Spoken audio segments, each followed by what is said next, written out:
Bonjour à tous les amis et bienvenue dans cette vidéo assez particulière puisque je vais vous présenter une console que vous ne connaissez pas peut-être.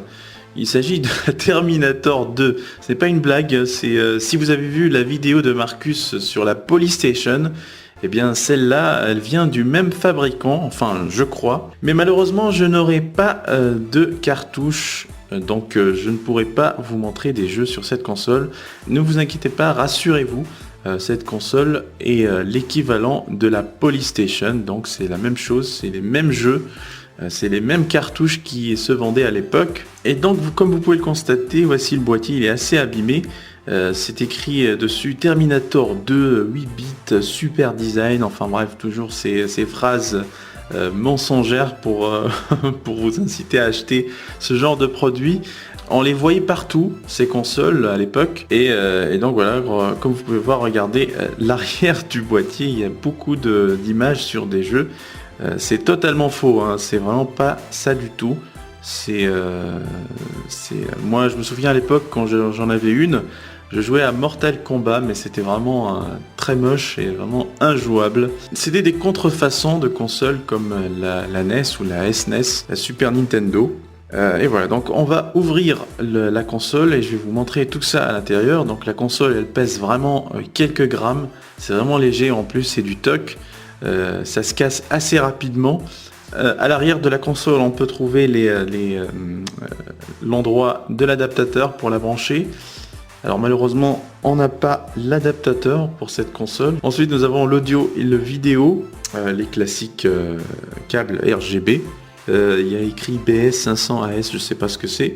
On a deux boutons, le bouton Power et le bouton Reset. Et aussi, on a un bouton au milieu qui permet d'éjecter les cartouches à l'ancienne, comme on aime bien. Et on a deux ports pour les manettes. Ensuite, nous avons l'emplacement de la cartouche qui peut se fermer aussi, hein, pour éviter que ça accumule de la poussière. Ça, c'est vraiment ingénieux. D'ailleurs, je crois que c'est le seul point positif de la console. Il y a écrit, attendez, il y a écrit The World's Most Popular Computer Video Games System. Alors là, c'est vraiment des phrases qui n'ont aucun rapport avec la console. On peut voir aussi les manettes qui sont dans un piteux état. Il y a les 4 boutons, il y a 2 boutons bleus sur lesquels il est écrit au-dessus Turbo et les boutons en dessous qui est écrit A et B. Bon, les boutons classiques, on a les croix directionnelles et on a le bouton Start et Select comme toutes les manettes qu'on connaît. Par contre, elles sont vraiment dans un état d'urgence. Alors maintenant je vais aborder un sujet qui m'a intrigué, regardez bien. Alors ils ont mis un écouteur, ils l'ont branché à une manette. Donc je ne sais pas s'ils étaient visionnaires déjà à l'époque, mais c'est ce qu'a fait Sony avec la PlayStation 4. On peut brancher des écouteurs sur une manette. Bien, mais quand on ouvre la boîte et quand on ouvre et on voit la manette, eh bien il y a juste un trou, c'est tout, il n'y a rien à brancher, il n'y a vraiment rien à faire. Qu'est-ce qu'il y a d'autre? Il y a un boîtier dans lequel on peut brancher les câbles, les anciens câbles bien sûr, et celui de la console. Et ensuite on le branche directement vers la télé. C'est vraiment très vieux comme système de branchement. En plus on retrouve 2 câbles pour brancher tout ça, mais l'adaptateur n'est pas présent dans cette console. Mais en tout cas voilà, je voulais vraiment faire cette vidéo pour vous montrer que il existait des consoles qu'on achetait à l'époque et qu'on achetait avec des cartouches, je me souviens aussi de leur couleur, ils étaient jaunes et qui contenaient des milliers de jeux. Ils contenaient une dizaine de jeux mais qui se répétaient des milliers de fois. Donc voilà, donc on jouait à Mario, à Donkey Kong, à plein de jeux.